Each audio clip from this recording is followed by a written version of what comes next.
people say that only about 40% of the time do they actually feel understood.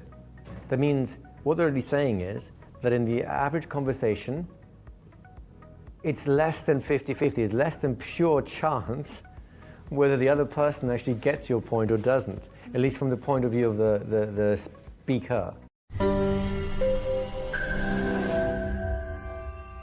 The reason for doing this here is because you can go back the technical aspects all you want. I know you already have the DVDs, there's lots of products, you can get the cards and so on, and that's fine. What I'm trying to achieve with this round table, here with you guys, is to understand the conceptual underpinnings of it, so you don't get lost in the language, so you understand the forest that you're in, and you don't get stuck on a particular tree.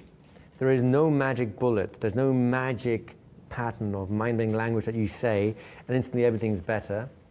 You've got to look at it through something like this. I'll give you different lenses to look at it from, which will simplify this a lot more, to then help you pick the language. Does that make sense?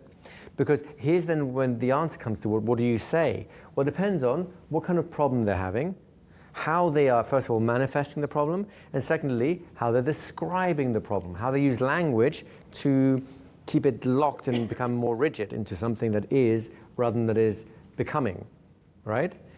And then, of course, you need to be able, and this is the kicker one, have you ever known or had an intuition about someone, whatever their problem is, and try to tell them in such a ham-fisted way that it just didn't get you. They just looked at you like you're crazy, or they just did the worst. They misinterpreted what you were saying and did the completely wrong things. Like, are you crazy? That's not what I said. Have you had that sort of situation? What you've learned, of course, is the limitations of language. Language is really imprecise, and then this gets us into, oh God, this gets into another crazy loop. Not what I was intending, but let's go there anyway, because that's where my unconscious is obviously going. So how do we communicate with other people? I mean, we sit here and we think that just saying stuff really means stuff, but it doesn't. Interesting study on conversations, just conversations. People who are, when asked things like, how often do you feel understood in a conversation, like the other person gets your point, what numbers would you peg it at? This is a general, average across all the different people. 70%? 10? Yeah, people say that only about 40% of the time do they actually feel understood. That means what they're really saying is that in the average conversation, it's less than 50-50, it's less than pure chance whether the other person actually gets your point or doesn't, at least from the point of view of the speaker. Does that make sense? Okay. 50% then missing the boat? And there's a lot of people missing the boat, absolutely, right? So let's have a look at there's lots of different models on linguistics and so on that we can work with. And I don't want to get too crazily bent up on any particular model.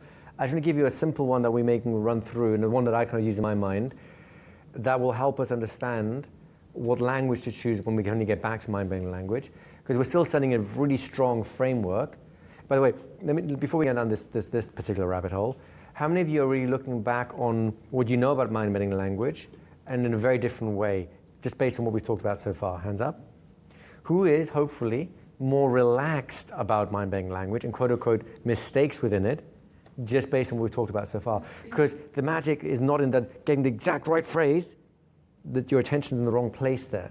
The magic is in all the things that happen as a result of this.